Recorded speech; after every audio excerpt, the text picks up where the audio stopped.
Good morning. It is Friday, January 21st, 2022. It's about 8:40 in the morning.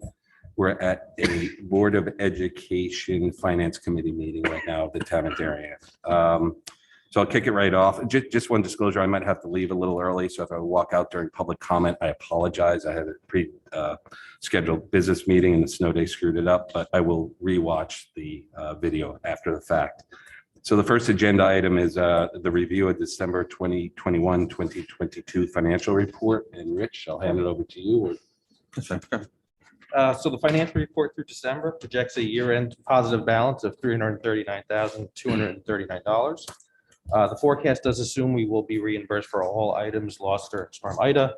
One update since then is we did receive the first check of $176,000 from Comm on Wednesday, and we're going to get another check by the end of the month of $108,000. Hey, Rich, could you just put it a little closer? Yep. So we did receive a check on Wednesday for $176,000. Second check has been issued for $108,000, which we should receive by the end of the month. So we're just waiting for about $83,000 left from that storm. And the total cost for Storm Ida stand at just over $369,000. The total change from the previous month is $234,979. Just highlighting some of the big changes. The first is excess costs. We did file on December 1st claims of $3.6 million. We are still assuming a reimbursement rate of 67.5%, but with this higher filing amount, it would provide additional revenue of just over $240,000. And we'll talk about the reimbursement rate when we get to RC 24. We did receive some reimbursements for some employees out on workers' comp.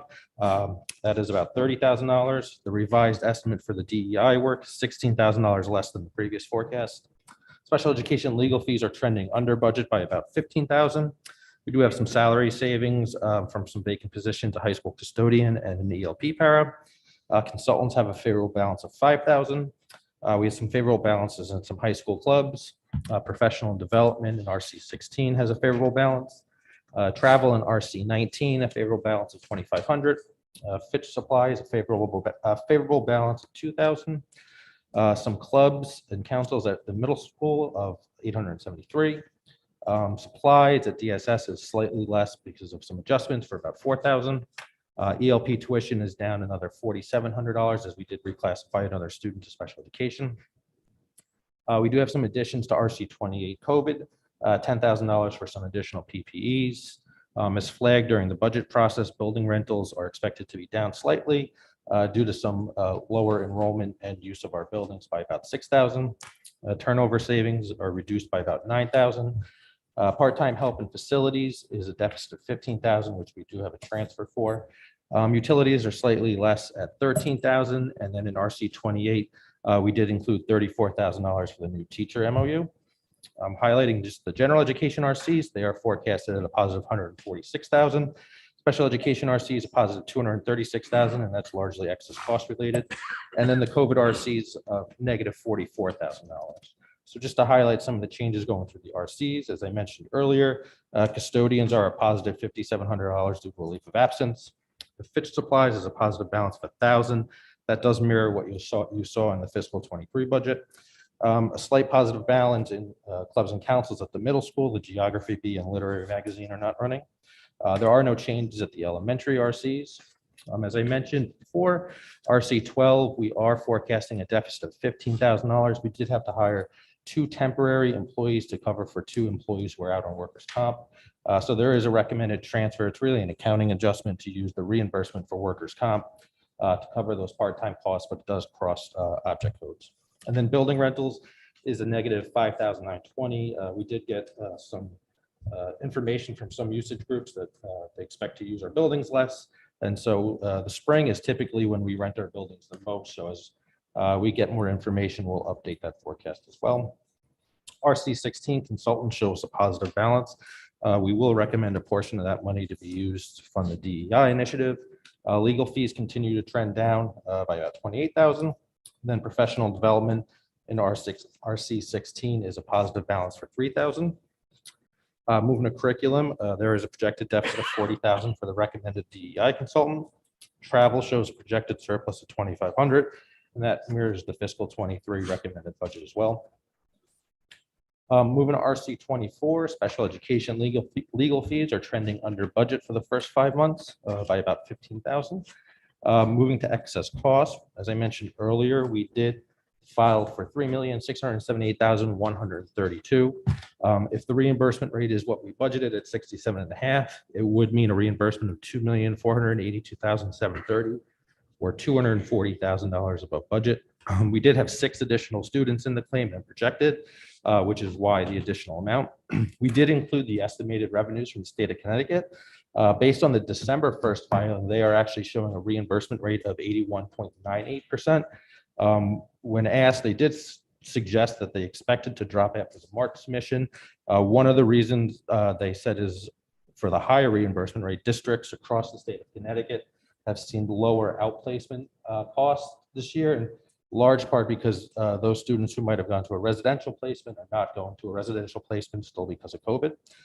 So depending on what happens with the March submission, we will update the reimbursement rate. And the first reimbursement comes at the end of February.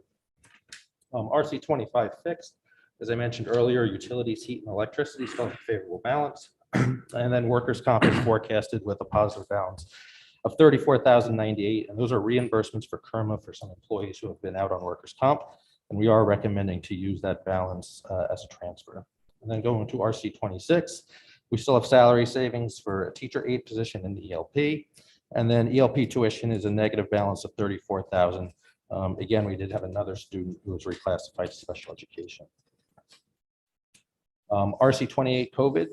There was a teacher MOU that granted an additional personal day, so we are assuming 75% of teachers take this additional personal day, and that's based on the experience from last year. If that holds true, the deficit would be $34,000. Should more than 75% of the teachers take a personal day, we would then have to bring forward another transfer. So we'll watch how that kind of plays out over the months. Since the MOU was only signed towards the end of December, I believe, we don't really have that much experience yet. So as MOU. memorandum of understanding. Okay, thank you. So as we get forward in the year, if that experience starts to trend up, we'll have to bring another transfer forward to the board. And then health supplies is forecasted at a deficit of 10,000. There was an additional need for some PPEs, mostly masks. We did see a run on supplies towards the end of December and beginning of January. Just moving to the grant financial report. Or do you want to just stop there? if Sure. We could. Is that okay with everyone? Questions? Yes. We have a number of clubs and councils not running. Is that You're good. because of COVID that they're not running, or are we seeing a trend in less clubs and councils? It's less enrollment. It's really enrollment driven, so not as many students signing up for the clubs. Thank you. Dennis, any? All right, so I got a few. I guess let's go to the cost reimbursement. So I put wow next to it. But if you, again, just take a linear average of what we would expect in the second half of the year to get that 67.5 assumption, that's down near 53%. So maybe give a little color what you're getting from the state. I know you said we get an update in March, but So everybody submits their filings on December 1st based on what they think they're going to get for the full year of expenditures. So a lot of districts did not submit for what the state told us, a lot of out of district placement costs. So if students, primarily for residential students, end up going back to those residential placements, districts across the state will end up submitting higher expenditures, Yeah. what they'll say. They likely won't submit the full cost because you're 6 months essentially into the school year, and so you would only pay that half a cost. So even if it was a high placement for another district of, let's say, $250,000, you might only be paying $125,000 in this case because half the experience is essentially gone. So it's likely that will be above that 67.5%, but the state did expect it to go below that 82. So it'll probably fall somewhere in that 70 to 82% range. But given that nothing's finalized, we left it at 67.5%. Yeah. As I mentioned, that first reimbursement happens February 28th. So we'll get 75% of what we should expect then. And by the end of February, we should have a good idea of what the reimbursement rate will be.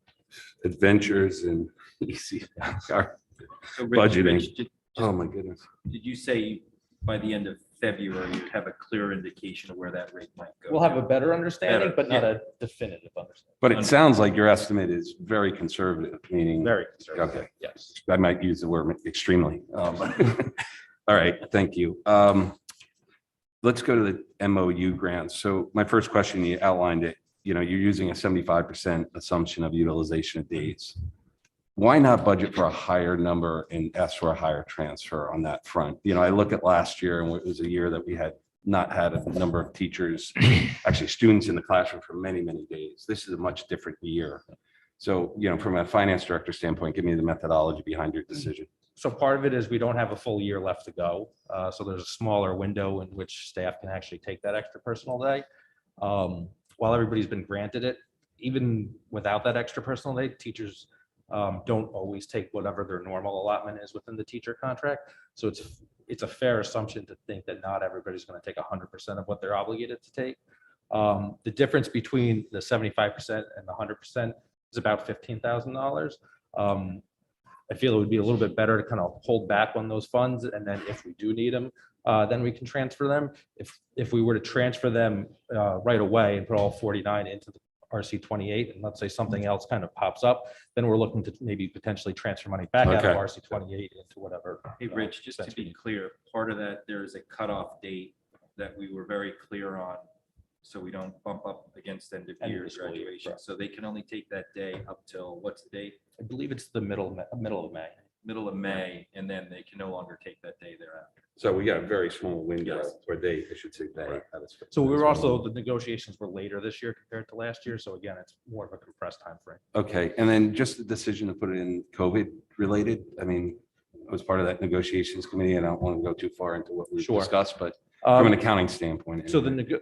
we didn't want to have it included in the general RCs because it is a little bit inflated. So if you were to fast forward a year and you wanted to compare your substitute rate from this year to another year, it is going to be a little skewed because you have granted them an additional personal day, and really the negotiations were an impact related to COVID. Okay, So that's why we did put it in RC 28. So it kind of takes that out if you were going to do a year over year comparison in a future year. no, that's great. It's like one time in nature, basically, is what you're saying. Okay. Go. But related to that, what you're saying is the substitute rate, which is the other side of it, will be a little skewed next year. Correct. Thank you. I had a different question. So ELP, you say should enrollment grow during the year, it would be anticipated this would be filled. How much enrollment? So sometimes we end up getting students based on their birthday who start in March, for example. You won't collect the full tuition amount because it's prorated from, let's say, March to the end of June. So instead of getting, let's say, $7,000, you're only going to get a few $1,000s in that case. Right now, we're just assuming the students that we know are either here or we have a confirmed deposit that they're going to start at some point. So it's not going to close that gap completely, even if we get a couple of students who come in March. Okay, thanks. RC 18, the second sentence you refer reduced from 21,500 to 10,000. But you say savings of 1,000. Is that a typo there, or am I? No, so in a previous meeting, the board did approve a transfer to cover an expense. And so now the savings in the account is only 1,000. Thank you. And then the last one, you talked about turnover savings, and yeah, maybe we have to have a sit down. You can help me understand the mathematics around turnover, just so I understand. And I get what's going on. We have the turnover savings have been reduced by about 9,300 because teachers hired mid-year have been more expensive than those who have left. And I guess I want to try to keep this to this year, this update. But when I think about next year, is this just a basic trend we're seeing, and are we budgeting for that going forward? We're seeing a lot more teachers leave than in a typical year. There is a teacher shortage, as Mark just talked about. And so due to a teacher shortage, you tend not to get those teachers at that absolute lowest step level. Okay, So Marge has talked about a lot of districts are kind of just trading teachers now back and forth. And so you're getting more expensive teachers who kind of will transfer between districts essentially. And so the compression, there's a little bit of compression in terms of salaries. so when I ask the question on Tuesday, when we talk about the budget, I'm going to ask if that's reflected in that future budget. Okay, thank you. Related to that, we also had a lot of teachers who were early on in their step progression. So is that impacting turnover as well? It is, yeah. So the teachers who left, who might have left at, let's say, Masters 8 or Masters 9, might have gotten replaced by someone in a Masters 12 or 13. And so in that sense, you're actually getting the inverse of turnover savings. You're actually paying more for that teacher. And so when we, similarly, is that reflected in next year's turnover as well? Yep, so we've actually seen well over 50 staff members leave. So in next year's budget, we budgeted 30, and the reason we budgeted 30 is we looked at the actual staff members who left where we did yield a turnover savings, and we kind of excluded those who left where we didn't get a turnover savings, so that we'd have more of an appropriate turnover savings. Thank you. And then I'll Hey, wait. Rich, John, could I? Yeah, go ahead. So on that, trading teachers between districts, is there an inherent increase in the cost if it's a teacher we really want? Or do we have the flexibility within steps and contracts to pay up a little for that teacher? So are you seeing that built into the So market too? if it's a shortage area, Yeah. the superintendent does have the authority to grant a couple of extra steps. Okay, So it depends really on the area of the teacher. but that also could affect dollars and Yep. cents as that whole market progresses. Yep. Okay, thank you.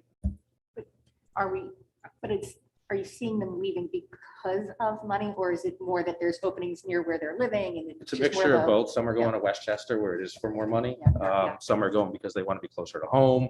Some of them are going because of the commute. So it's a variety of reasons. And some, including teachers across the state and country, are leaving because of the current climate and COVID and everything else. It's just the context of education at the moment. It's fascinating how the quality of life element has become more important in people's To decisions. everyone. Yeah, yeah. I'm here and not in the city right now.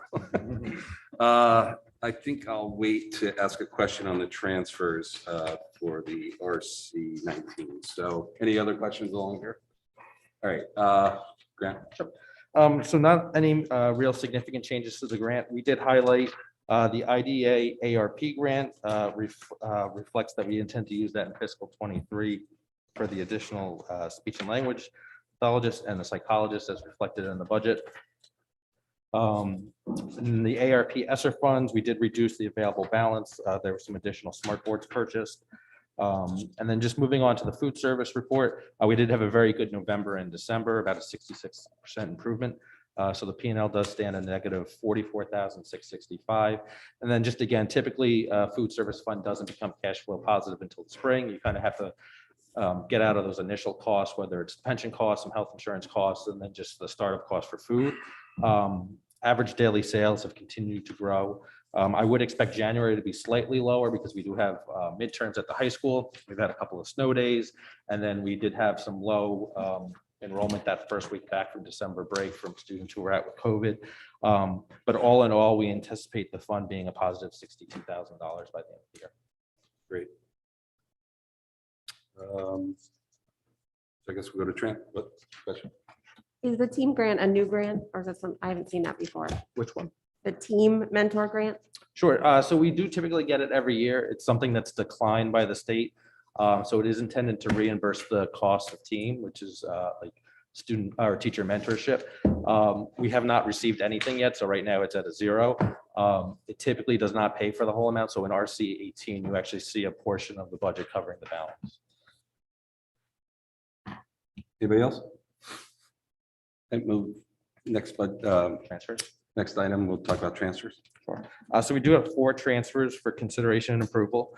The first transfer is for $34,000, and that would be to cover the substitutes for RC 28 due to the teacher MOU. We are recommending taking the majority of money from some savings in clubs and councils, salary savings from the ELP teacher aid, some available funds in workers' compensation, that $1,000 that's left in the teacher and resident membership in RC 18, and then a little bit of money from sewer savings and property insurance savings. The second transfer is for $10,000 for some additional PPEs, and we're recommending taking some of that from salary savings from a custodian and sewer savings. The third transfer is really, again, just an accounting adjustment, but it does cross object codes. For $15,000, we did have to bring in some temporary facilities help due to some staff members that are out on workers' comp. So taking those worker comp reimbursements and moving it to the part-time help in RC 12. And then the fourth transfer is for $40,000, and that would be to fund the DEI consultant. The majority of funds coming from the savings in legal fees, $28,000, $5,000 from consultant fees in RC 16, $3,000 from professional development in RC 16, $2,500 from itinerant travel in RC 19, and then $1,400 from property insurance. All right, I just want to frame this discussion. So we're a finance committee, right? And I think I want to, as a committee, focus on the financial and qualitative aspects of the transfers. I know one transfer has kind of reached the realm of a hot button issue in town, but I think it's the committee's charge to do the financial analytics around the superintendent's request. And, you know, in my recommendation is just, let's assume that the request, or let's, discuss whether the request is within the bounds of the proper spending and budgeting. And then any qualitative aspects, I would ask that any members of this committee just take it to the board level, because I think there will probably be a broader discussion around the qualitative aspects of this. So I've also asked Dr. Adley, just give a little history, because we started discussing this in the fall around some incidents of hate, and again, I think it was driven by the board's request to do something, if I could say it that way. And I just wanted him to outline the requests in the history of this, and why we're seeing it as a board for the first time, or as a subcommittee for the first time today, and as board on Tuesday. Thank you, Mr. Chairman. The request for 40,000, as the board knows, was reduced from 56 by 16 because of the time process, and we would have had other activities taking place, so it's reduced to the 40,000. Back in September 10th, the board got its first update on diversity, equity, and inclusion, and there were really no issues at that particular point. Mr. Shelton was coming on board at that particular point. Since that meeting, close thereafter, we had a number of issues of racism, anti-Semitism, homophobia, and so on, that transpired and that needed immediate attention. And on the meeting of October 26th, we discussed Mr. Shelton continuing his services. In all honesty, we did interview other. Well, in all honesty, we interviewed other companies, consultants, but I also felt that this was a significant timing issue given the urgency of the matter. I exercised my right primarily through policy 3125 under the timing of being important, and also the uniqueness of qualification. So the 2 days after that meeting, Mr. Shelton also worked with students and staff. That was already in the budget. Those were funds that were already budgeted for. So the board was aware of that. Essentially, during that meeting of October 26th, there came a discussion, an understandable discussion about the board's role and decision making. And we also had members of the public who participated in that particular meeting. So it was with that, that in November, we interviewed Mr. Shelton. And I just wanted to make sure that if it came to this particular point, that everybody had enough information, the board had enough information. This was ultimately the approval process, given that I exercised under the policy, the purchasing agreement policy, the superintendent's right to make that decision administratively. We did bring Mr. Shelton here before the board and before the public, just recognizing the discussions that were ensuing, the concerns, the questions. So in all transparency, we brought him here before the board. At any given point, we could have collectively moved this, expedited this at any particular point, but we worked with the actual processes and the meetings that had been scheduled primarily. We did do that additional one for Mr. Shelton, but we just worked with the processes of coming through the finance committee, given the schedule, which really December, there is really no meeting. And so therefore we come through here. This is really given the transfer. Honestly, pragmatically, I didn't want to get to the table and have a big argument about there's no funds for it, because ultimately the board does have that right. And this was going to contribute to more funds. It wasn't covered in the budget. So therefore you would see it here. So I wanted to make sure that people would be supportive, do the best I could to make sure people had enough information to be supportive as it comes through this particular budget process. So that sort of brings us up to speed. We also had a December meeting where Mr. Kramberg talked about a revised schedule, what Mr. Shelton would be doing and what he has done, what he subsequently would be doing for the rest of the year. So that's a quick synopsis of the time period and the process. Thank you. It was more than I was looking for, so I deeply appreciate it. And to your point, the budget surplus as projected now has risen to almost $340,000. We have also discussed some conservatism in some of the assumptions in this budget as well, some of the projections as well. So that might even change for the better. I love it. I love talking about surpluses. So what I'd love to do is if we, any comments, questions about the transfers? I just want to make a quick comment. Yeah, closer to the mic. So I agree with Mr. Sini in the fact that our charge here is about the finances. And it's not to have a qualitative discussion at the moment. So I will leave that to the board meeting. I will just comment that the last time that we discussed this in Finance Committee was that this 40,000 was not necessarily Ken Shelton, but DEI. I know there's been a lot of discussion, and I just want to say that people are not against DEI. People are unhappy with the process, as am I. And I will leave it at that and have a conversation at the board meeting. Thank you. Anybody else?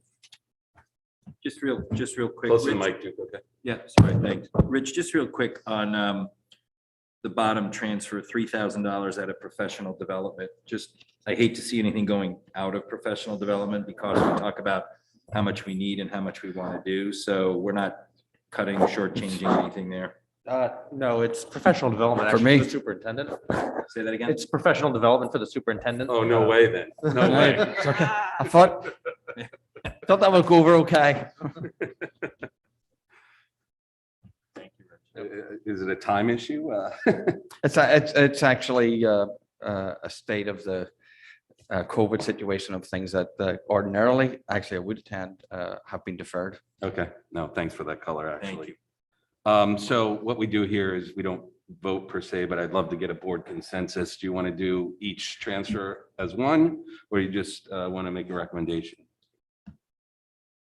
So when you say a consensus of that, I'm trying to get a sense of this committee, whether or not we would make a unanimous recommendation to the board on each transfer or as a lump sum.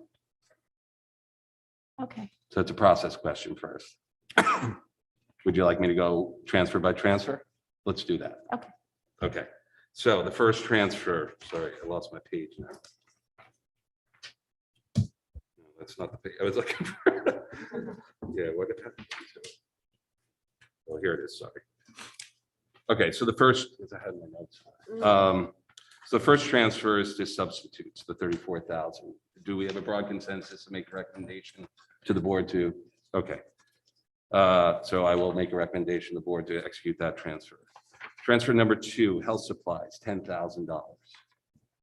Do we have a broad consensus? Yes. Okay, unanimous consensus. I don't want to use broad, sorry. Transfer number 3, part-time help.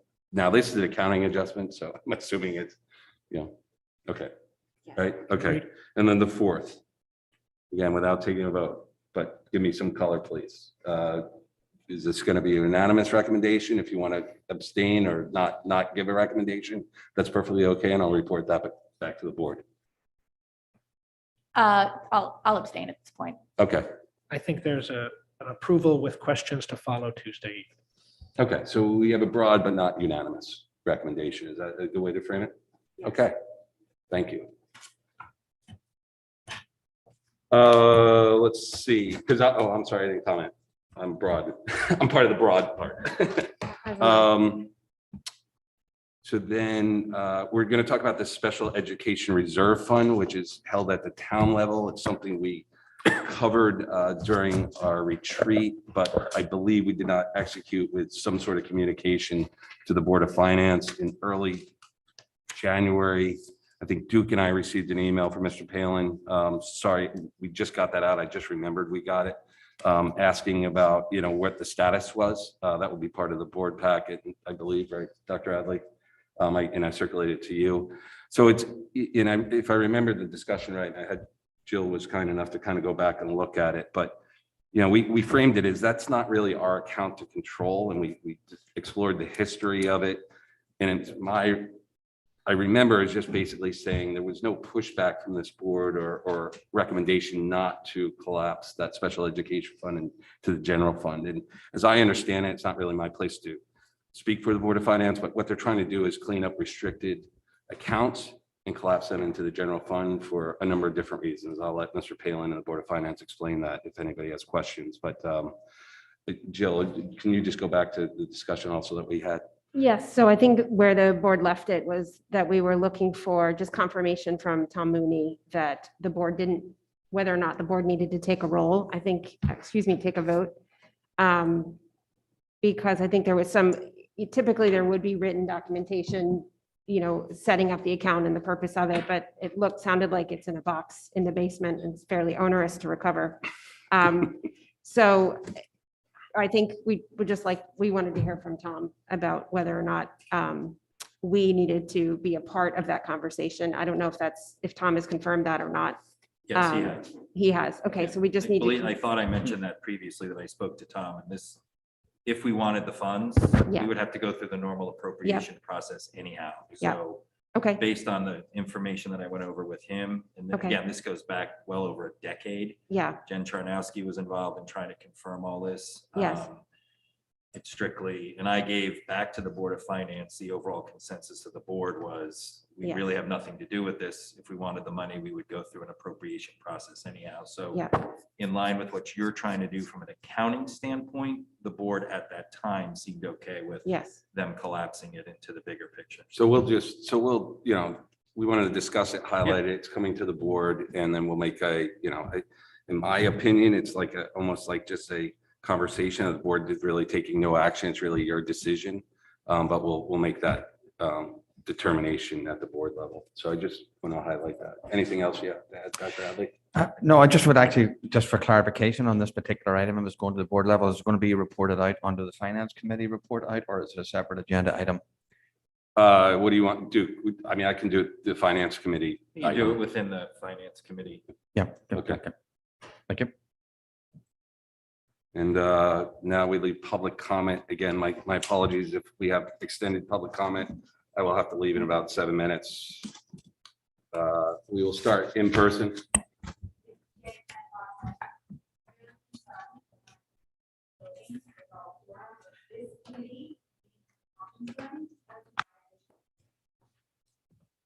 Thank you. Yeah, go ahead.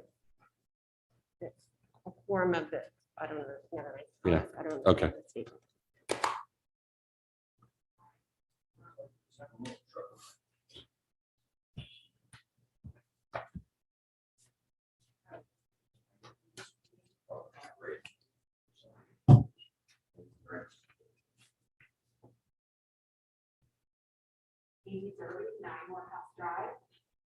Before I get into the meat of my comments, I just wanted to make a comment about the residential outplacements.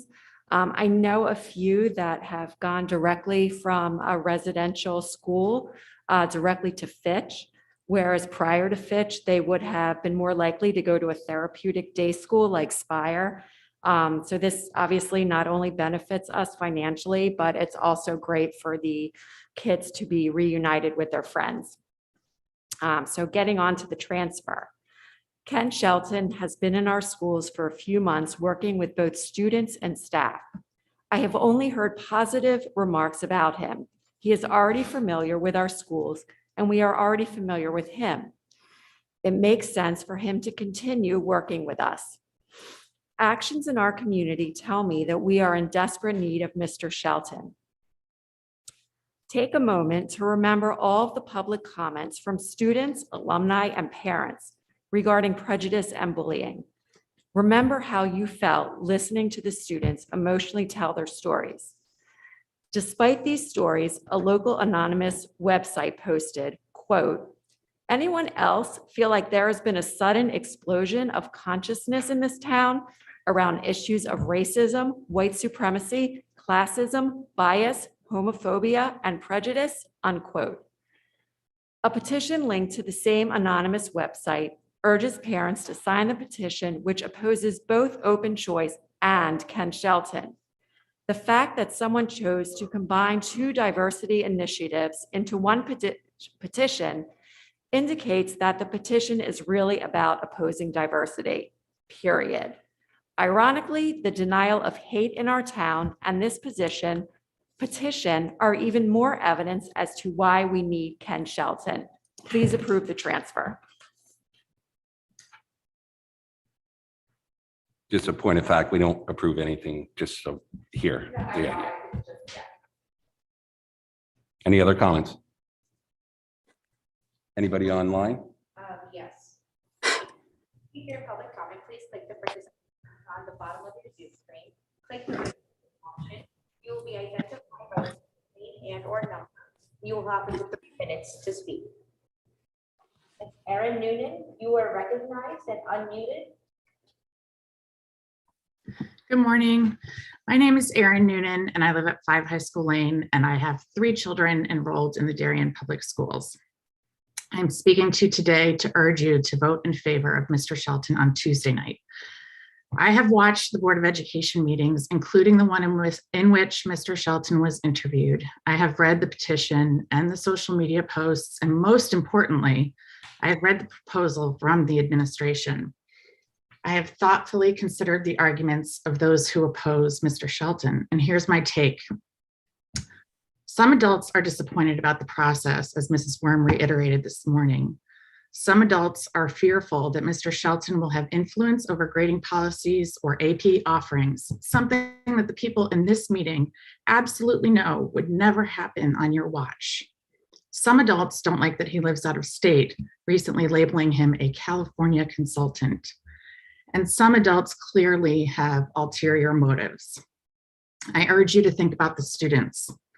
Think about the students who cried at the podium in October, sharing their personal stories of being ostracized and physically, verbally, and emotionally abused at Darien High School, simply because they are seen as different from their peers. Sorry. Think about the students who met with Mr. Shelton in the fall. Those students told Mr. Shelton that they wished they could talk more about social issues in schools, and they want to feel that the adults are actually listening. So can you please, on Tuesday, show the students that you are listening, show them through the transfer, through your vote, that you believe this work is needed. Even if some of you do not see Ken Shelton as a long-term solution, show the students that you understand that something must be done in the near term. Show them that we cannot, in January, start from square one. This work is important, it's emotional, it's hard. But this work will make our students, our children, feel seen and heard and loved. I implore you to vote in favor of Mr. Shelton. Thank you. Thank you. Anybody else? Ms. Teresa Vogt, you are unmuted and recognized. Hold on, let me turn off my camera. There we go. Teresa Vogt, 22 Circle Road.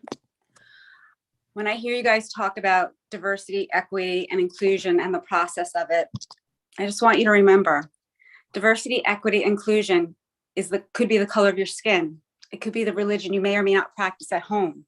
It could be your economic circumstances in this town. It could be your gender identity, your gender sexual, how you identify with your sexuality. It could be neurodiversity too, the kids who have learning differences. So a vote against DEI, is it basically a vote against all of that? Or is it a vote against teaching our kids about others? I've heard arguments against Ken Shelton because he's only worked in urban school districts, or he's from California, that he's never worked in a small, predominantly white town like Darien. I would argue that that makes him then the perfect solution for teaching DEI in our town. You can't have somebody who doesn't have experiences outside a predominantly white small town teach our kids about DEI. Thank you. Thank you. There are no more raised hands at this I time. didn't have to leave early. Well, thank you, everybody, for your comments. And I guess we have 2 meetings next week. We do, on Monday, yes, Monday and on Tuesday, yes. Okay, great. So we'll see a lot of you then. Can I get a motion for adjournment?